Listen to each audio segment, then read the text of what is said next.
As long as we have no box at the Academy, we are not in the front rank of society, whatever we may pretend. The Academy must have a list of applicants as long as you are. And I'm sure Mrs. Astor tried to help. Are you? I'm not.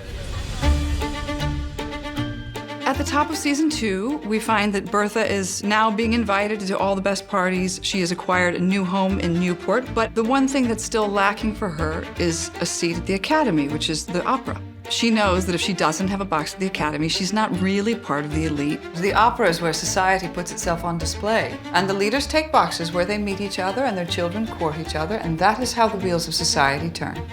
The opera was a war, an absolute battle between old New York and new New York. I love all that. Because new money weren't allowed to get a box at the Academy, they built their own opera house because they had the money to do it. The penny is dropping about how different these people are and how different their approaches and their strategies and their even morals are. The framework of the season is built on Bertha Russell's journey, trying to control who is going to sit at the head of the table.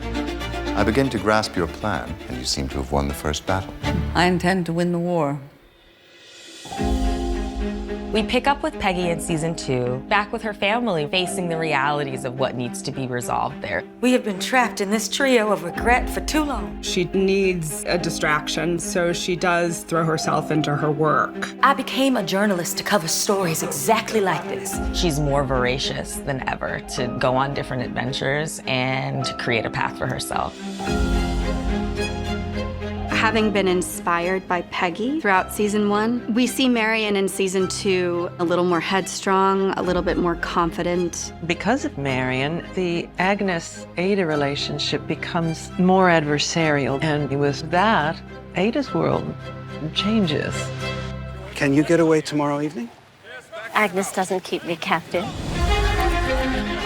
George's main struggle this season is with his workers at his factory who are beginning to organize. 8 hours of work, 8 hours of rest. We're very accustomed to the opulence of the Gilded world. And what we have an opportunity to see this season is a contrast with some of the very real issues of America in the 19th century.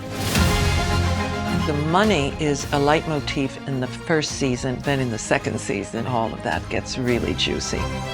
The question, I think, remains for Bertha, will she ever be satisfied? The battle between the Russells and the Brookes will reach a sort of grander scale. There's so much drama in season 2. It's just so intoxicating and then so shocking and terrifying. Mrs. Russell is even more of a fighter than I had realized. Gratitude is not a natural instinct in that class. Agnes.